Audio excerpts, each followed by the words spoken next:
Today I will be discussing the power that the Union possessed during the Battle of Gettysburg.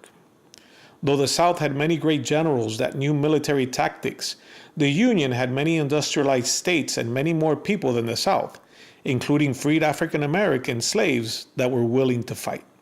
Having industrialized states meant that they could produce more weapons, ammunition, and clothing at a much faster rate than the South. This meant that the North had an advantage with soldiers, weapons, and resources. The Union also had a very powerful general named Ulysses S. Grant. The way he led his troops was a crucial part of the Union's success during the Civil War. His leadership skills led them to victory in many battles. General Grant was known by Union soldiers as the Butcher.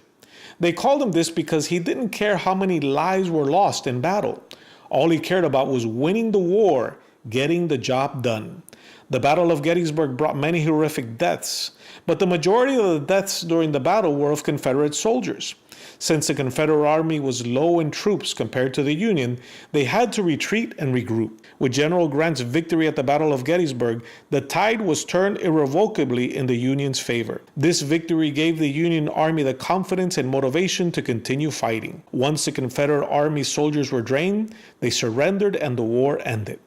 These were examples that showed that the Union had more power during the Battle of Gettysburg and the Civil War.